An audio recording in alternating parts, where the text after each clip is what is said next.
Okay, Bismillahirrahmanirrahim. Assalamualaikum and good day everyone. I hope that you are doing fine. So we have reached chapter 7 in which we are going to learn about the environmental governance.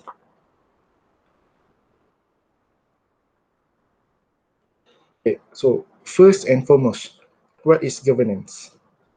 Governance is the sum of many ways individuals, institutions, public and private, in managing their common affairs. It is a continuing process through which conflicting or diverse interests may be accommodated and cooperative action may be taken. It includes formal institutions and regimes empowered to enforce compliance, as well as informal arrangements that people and institutions either have agreed to or perceive to be in their interest. Okay, in simpler words, governance is the process of managing an institution.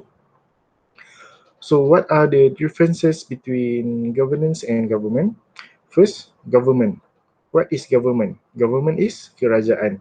So, it is a group of people who rule the administration of a country.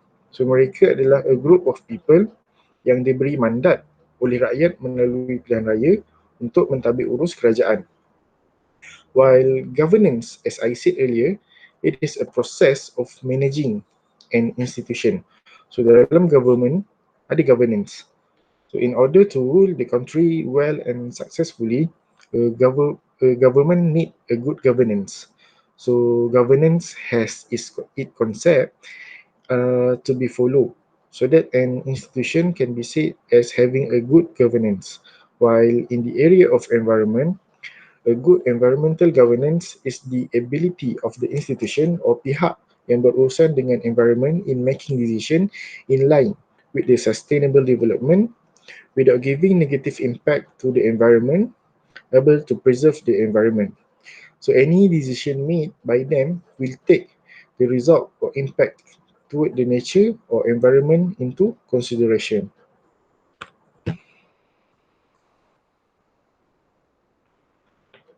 So, in a good governance, as I said earlier, we have several concepts that we need to follow as the guideline so that any decision made are guided by a principle so that it may create a very good, effective, and efficient outcome, result, benefit, or consequences.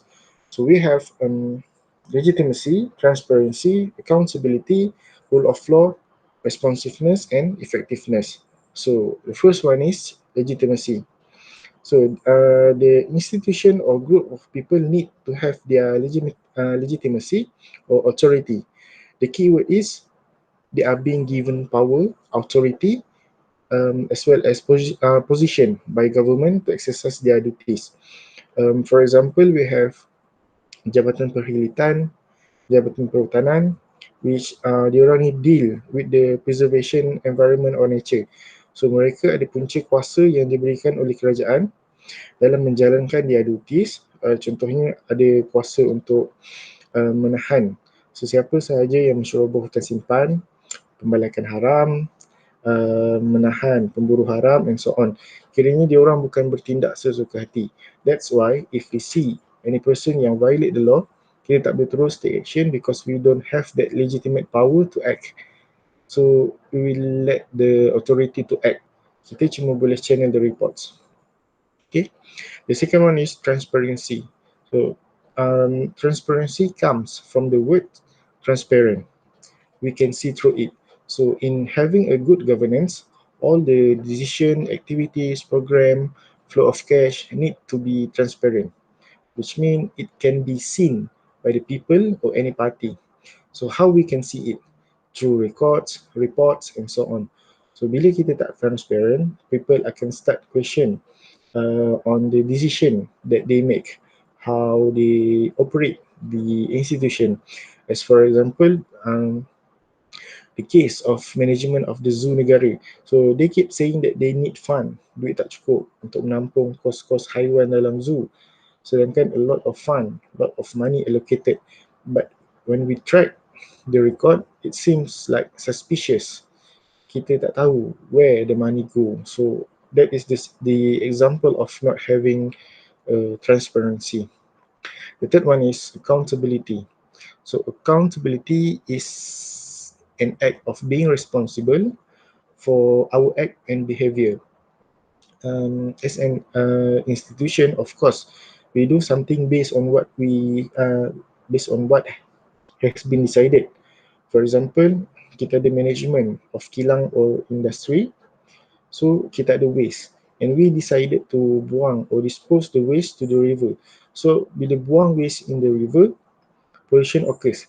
So kita as the management of the factory, kita kena bertanggungjawab.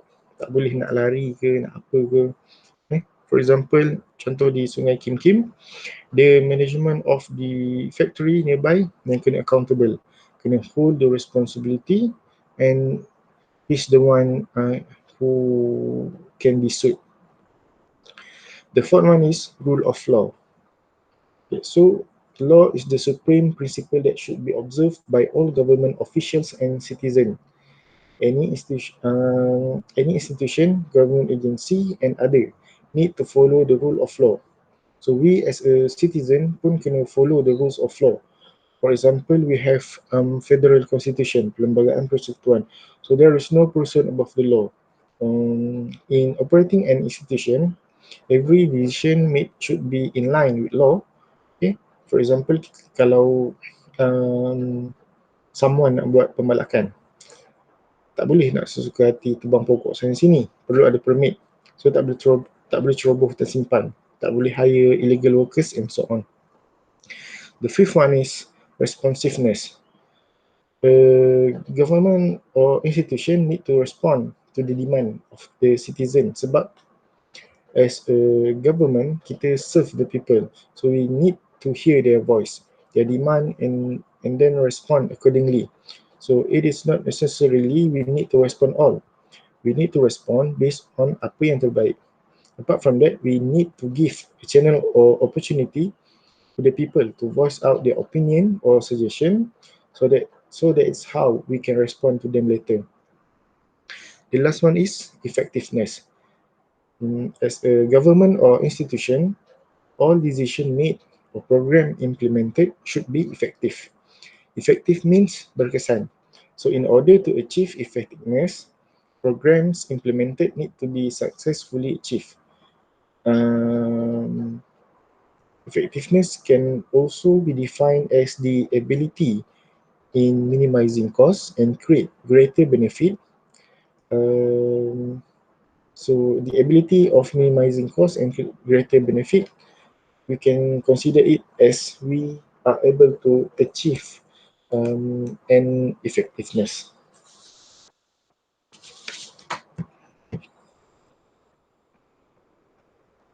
Okay, so what is self-governance? So the idea of self-governance was strongly advocated by Eleanor and Vincent Ostrom, which is both are scholars in economics and political science, to solve social problems. The idea is best implemented in a polycentric government or community structure. The Ostrom forwarded two approaches to self-governance, which is normatively, self-governance will let the citizen decide their own rules and strategies to solve environmental problems.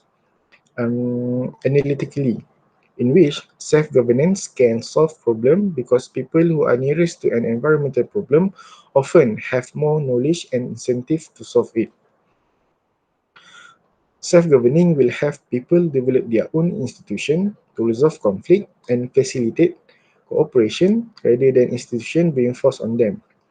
Citizens should be free to develop their own rules and strategy for solving environmental problems, especially in using a common pool resources. Self-governance is a form of citizen-centered governance.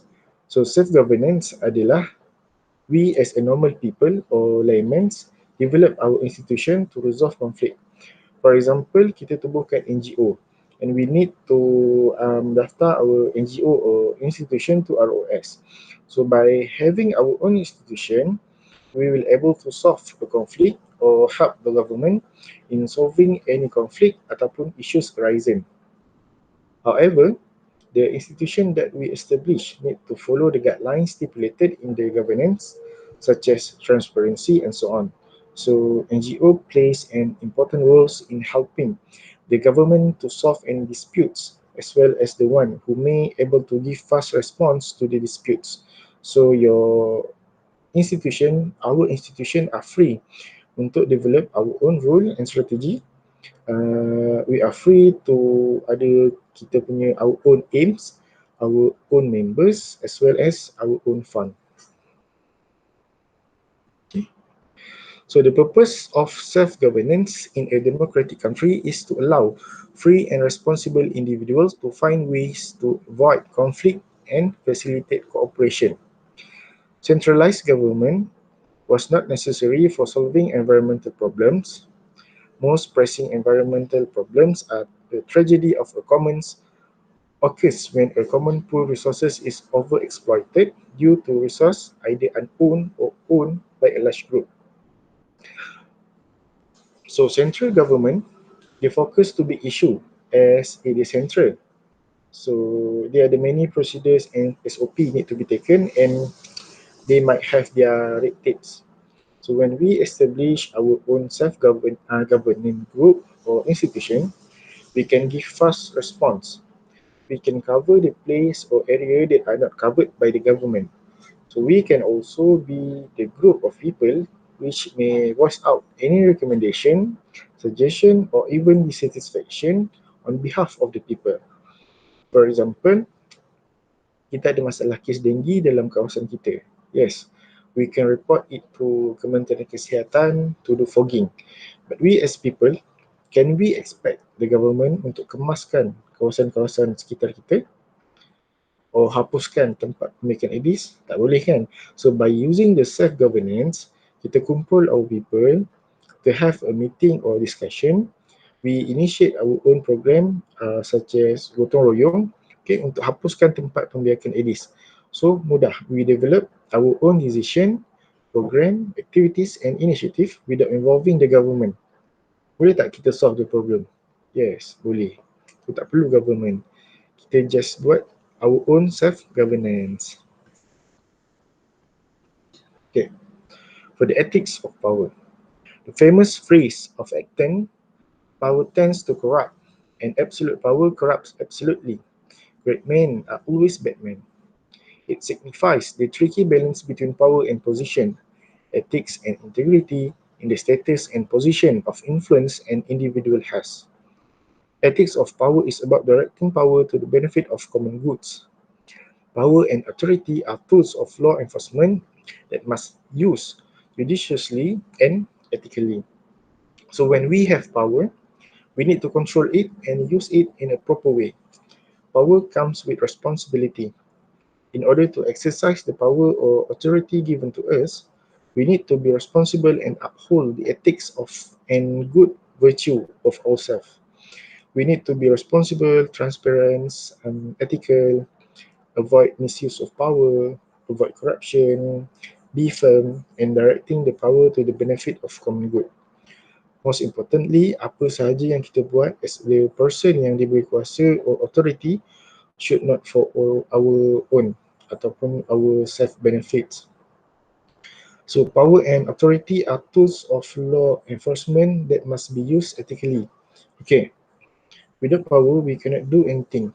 Boleh tak contohnya, kita tengah jalan-jalan, nampak ada satu rompakan bersenjata depan bank. Dan kita main tembak je perompak tu. So mestilah tak boleh kan? Kita ni siapa, tiba-tiba nak tembak? Unless we are the police, the one yang ada power or authority to do so. So when we have power, kita gunakan sebaik mungkin, manfaatkan sebaik mungkin as it will benefit to the country, give benefit to other people as well as benefit to the environment and nature. Okay, moving to the next point, which is integrity. Integrity is the quality of being honest and having strong moral principles that you refuse to change, or the quality of being a whole and complete. It connotes a valuable whole. So integrity is the quality of having strong ethical principles that are followed at all times. Orang yang berintegriti, they can demonstrate a sound moral and ethical principle in which they can do only the right things no matter who is watching. So bukan depan orang, wah nampak baik, belakang orang, solat sana sini, rasuah sana sini. So integrity also should be consistent. For example, hmm, orang offer rasuah 1,000 tolak, 10,000 tolak, oh 100,000, oh saya report SPRM, 1 juta PM tepi. So that is not consistent. Okay? So having power, dealing with environment especially, are always interconnected with corruption. A real story, okay?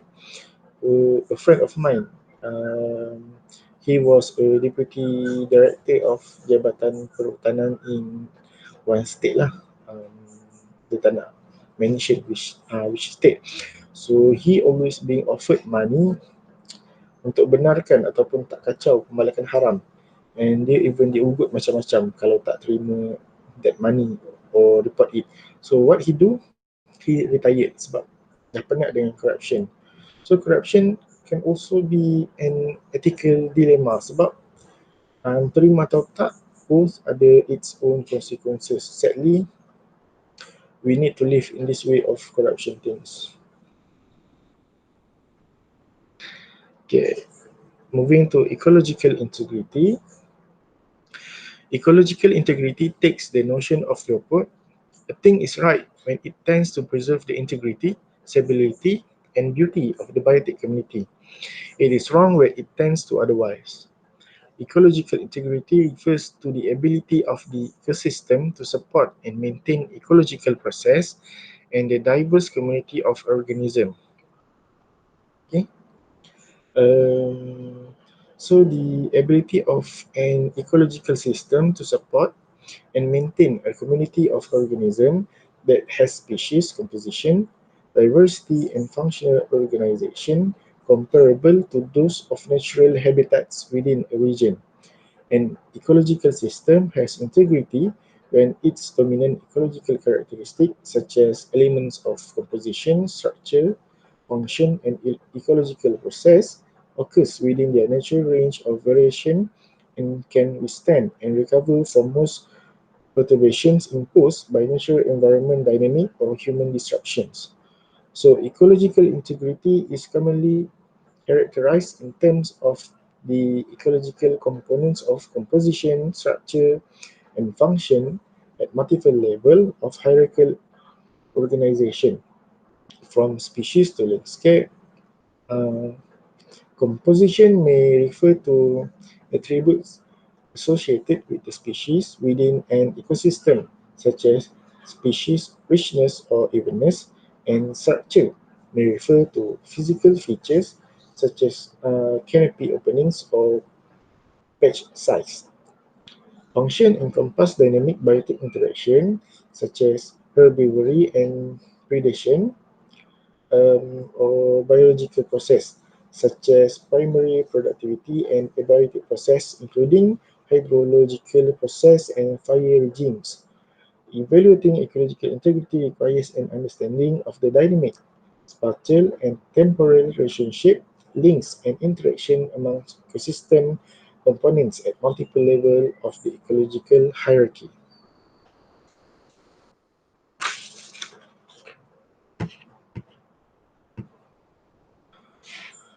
So, ecological integrity is used to measure the ecological condition of the environment. This is according to Edwardson et al. 2001. It has become a popular approach for sustainable management purpose.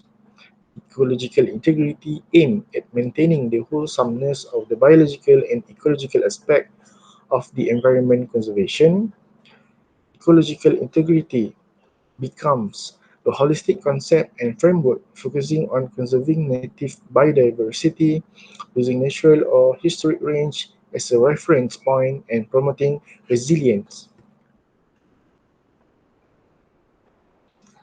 So, for accountability, it is the fact of being responsible for what you do and being able to give a satisfactory reason for it, or the degree to which it happens. Accountability refers to the obligation that authoritative actors have to provide justification for their action and the right of those affected to evaluate and sanction those actions.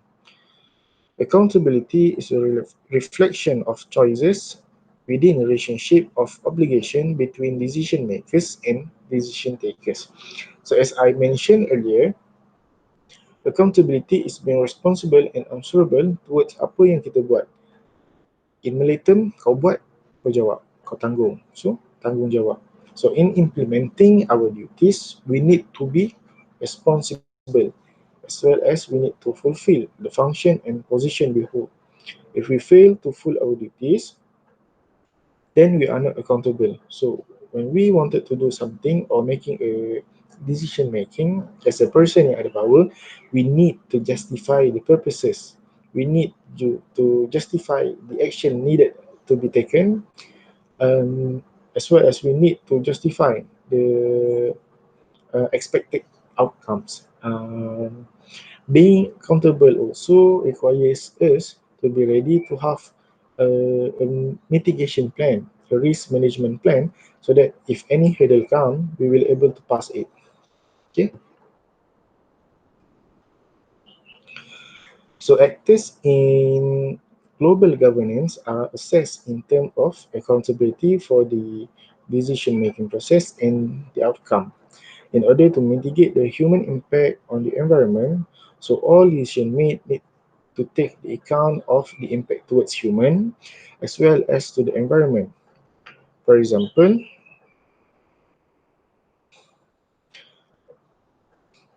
when we wanted to make a development, housing development, yes, of course, it will be benefited to the human. But what about the nature? Does it will affect the nature? Is it will produce pollution, flood? So these are the things that need to be considered. So there are two types of accountability in assessing the behavior towards environment. The first one is output accountability, and the second one is input accountability. So output accountability ni adalah it will look into the oversight of operation, accounting for result or impact. The question need to be asked is, does it will create any consequences or it will create any benefit after the things or project done, as well as what are the things that we should do to solve the problem. While for the input accountability, it will look into the assessment of whether the rule maker adequately use the resources at their disposal for addressing end goal. It can be a means in ensuring the inclusive governance and normally implies access to information, transparency of decision making, representation of the stakeholder, as well as adequate channels of participation. Okay. Um, there's two ways of looking at accountability in relation to the environment. The first one is accountability as a means, and the second one is accountability as an end. For accountability as a means, it is in which we will take accountability as an instrument in regulating the behavior of the actors or implementers, so that any plans, programs, or project are being done with a proper responsibility and interact with the guidelines stipulated. For accountability as an end, it is in which we expect the features of accountability such as the promise of integrity, legitimacy, justice, control, good performance, as well as appropriate behavior are being followed during implementation of program, project, and plan. However, accountability should be conceived as a means rather as an end in itself, especially in environmental governance. Sebab kita nak ada satu guideline yang awal-awal lagi kita dah set up so that people akan follow or obligated in doing things. Bukannya bila kita do the things, do the programs, kita mengharapkan orang baru nak follow the mechanism of accountability. So that is not right lah, or not appropriate. Okay. To assess the means and end of accountability, there are 6 questions that we need to ask. So, who is held to account? To whom accountability is owed? For what are they accountable? What process demonstrate accountability? What standard does an agent use to demonstrate accountability? As well as what happened when an agent failed to meet the standard. So I think that's all for today. Thank you.